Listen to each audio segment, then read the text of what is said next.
days life just doesn't make sense. Some days you just helplessly sink into the fathomless depths of your mind. Some days it feels like an endless loop of misplaced words and bad decisions. A dull and pointless ascetic practice stuck on repeat. Today was a day much like that. I woke up to a gray and formless existence, my mind feeling like amorphous sludge, slowly reshaping all the nonsense into coherent thoughts. Nothing felt real, nothing felt tangible. I guess that's why I called in sick. I just couldn't handle anything but myself today. I've had these dark moments ever since I was a little girl. My mother had them too. I guess it's hereditary. They come and go without any discernible pattern. It's like a bad Wi-Fi connection, you never really know when you're online. Sometimes everything just lags and idles, and your thoughts never really fully loads. And even though you're fully aware of this, you still end up losing your shit. Why now? You'll shout. Why this exact moment? The morning went by in a fog of blurry motions and incoherent conversations. We were late. We were always late. That's the one constant in my life, never being on time. I must have rushed them into the car, I can't really remember, but I remember Lorelai complaining the whole ride over. She forgot something. Her lunch? Backpack? There was always something. I don't know, I can't recall. Laurel was silent. She was always like that. Polar opposite identical twins. Whose bright idea was it to invent those, eh? I swear, some days you just feel like drowning them, you know. We were 5 minutes late, maybe more, and the girls jumped out of the car simultaneously. I waved at them before they disappeared beneath the underpass, but they didn't see me. I guess they were in a hurry. I sighed deeply and rested my head on the steering wheel. Even my medication didn't do much on days like these. I just wanted to go home, get in my bed, sleep until everything felt better. I think I drove for 5 minutes before I noticed them. At first I just saw a brief movement, like a few strands of blonde hair in my peripheral vision. Then I heard a strange splashing sound, almost like waves hitting the shore. But there was nothing in the rearview mirror. I drove for another 5 minutes before I heard the giggling. I almost swerved into oncoming traffic as I felt a hand on my shoulder. It was cold, freezing, and I barely avoided hitting the curb on the other side as I desperately tried to regain control of the car. I hit the brakes full force, and managed to stop inches from a man stumbling drunkenly along the side of the road. He started yelling and cursing at me madly, but suddenly stopped as his gaze wandered to the back of the car. His eyes widened in fear and he staggered away in a hurry. I checked my rear view again. Still nothing. It's all in my head, I thought. Just one of those days. I turned around slowly. There they were. Both of them. Sitting in the back seat smiling, holding hands. I looked in the rear view again. Nothing. All in my head, all in my head, all in my head, I kept repeating in my head. I closed my eyes. Opened them.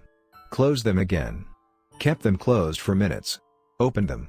Can we go, please, Lorelai nagged, we're gonna be late. Her voice sounded different. I mean, it was hers, I was sure of it, but it almost sounded like it came from far away, like it echoed through a vast space or something. Her face was pale, and her hair wet and messy, like she'd been out in the rain for hours. How could this be? I dropped you off, I mumbled weakly, I dropped you off at school. Laurel just sat there smiling, her pale blue eyes fixated on me with unnerving intensity. She looked just like Lorelai, except for those piercing eyes. Same pale face. Same wet, messy hair. No you didn't, Lorelai said, you said we could skip school and go on an adventure today. Her voice raised and lowered in pitch erratically, and her eyes widened in anger as I sat there trembling and sweating, not quite knowing what to do, or think, or feel. I wanted to get out of the car, run away, hide, because I knew deep down that those things weren't the girls. You told us. Lorelai shouted, you told us we were in a hurry. I yanked the car door handle in a panicked frenzy, but it wouldn't budge. I threw myself over to the passenger side and did the same, but to no avail. It was stuck. I was trapped in there. And Lorelai was getting angry. She had that after my mother. The temper. The darkness. Imagine that. She was named after my mother, Lori, and she essentially became her. No, no, no, I muttered to myself, this isn't happening. This isn't real. Suddenly I felt icy cold fingers gripping my throat. Lorelai was suddenly in the front seat, her facial features distorted and hideous. There was no color in her eyes anymore. They were just wide. I felt her fingernails digging deep into my neck as a loathsome smile formed on her pale bluish lips. Drive. She shouted loud enough for the rearview mirror to crack. I pushed the pedal to the metal and the tires screeched discordantly as the car slid onto the highway. Lorelei wasn't in the front seat anymore. She was in the back again, holding Laurel's hand tightly. Where are we going?" I muttered. "I don't know where we're going." The girls were giggling and playing in the back seat, completely ignoring me. I didn't want to raise my voice. I didn't want to upset them. So I just drove. Drove for hours with those ghastly imposters harrowing in the back. I couldn't see them in the rear view, and I didn't want to turn to face them. But yet I could feel everything they did.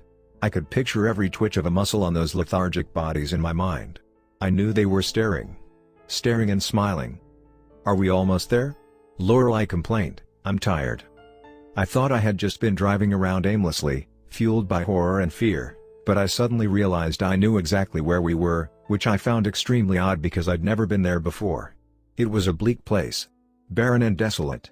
A cold and gloomy peninsula, surrounded by the harsh, endless sea. Beyond was nothing but the dark horizon. "We're here," I said as I pulled the car over by an old pier at the end of the peninsula. The pier was a dreary, ramshackle mess, barely sturdy enough to carry its own weight. The wood was graying and covered in algae, and it was quite clear that it had been abandoned for decades. There were no signs, no way to identify the place, but I knew its name by heart: Paradise Pier. How on earth could I possibly know that? Finally, Lorelei rolled her eyes. She was in the front seat again, her hideous smile now stretching unnaturally from ear to ear. I closed my eyes instinctively as she leaned into me slowly.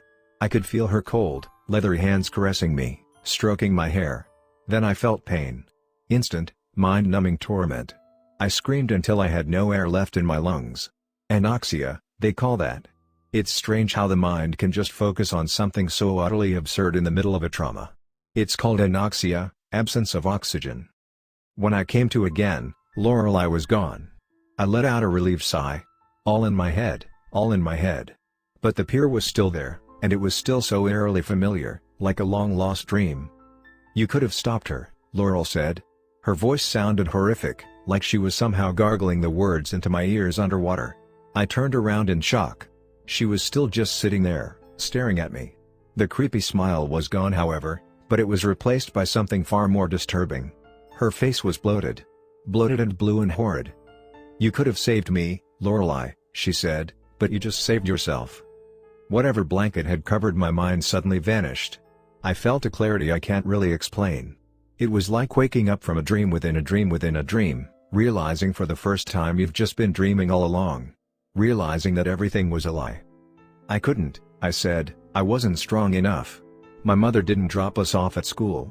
She said we were going on an adventure. She'd been in her dark place for weeks, so we were so happy and excited that she had finally emerged. She drove for hours. We were going to Paradise Pier," she said. "It was a wonderful, magical place. Maybe we could even stay there forever."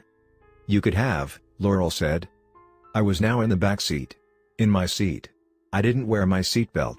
I didn't like being told what to do. Laurel did, however. She was always silent and obedient and nice. My polar opposite. Tears started filling up my eyes and I just embraced her. Embraced my twin sister. "I'm so sorry," I murmured. I was scared. I was so scared. My mother pulled the car over by the pier. She didn't say anything. Didn't do anything. Just sat there. Staring into the dark horizon. Staring and smiling. Then suddenly, out of nowhere, she just did it. No warning. No explanation. The car screeched discordantly as it accelerated onto the ramshackle pier. Moments later we were all swallowed by the fathomless depths. "I forgive you," Laurel said softly, "but you have to do something for me." The car overflowed with water in a matter of seconds. I tried pulling Laurel loose, but her seatbelt was stuck, and I was completely overcome by uncontrollable panic. At some point I just gave up. I stopped thinking about anyone but myself. I was too late to save her. Always too late. I rolled open the window, ignoring Laurel's desperate pleas for help, and swam out of the rapidly sinking car. "Anything," I cried, "I'll do anything for you, Laurel." Laurel smiled. She wasn't bloated and blue and horrid anymore. She was beautiful and colorful and vibrant, just like I remembered her. "Come join me," Laurel said, "it's so lonely down here." So here we are. At the end. The twins are still sitting in the back seat. Staring into the dark horizon. Smiling and laughing and holding hands. I'll be signing off now. I just wanted to say goodbye. I am bound for the fathomless depths.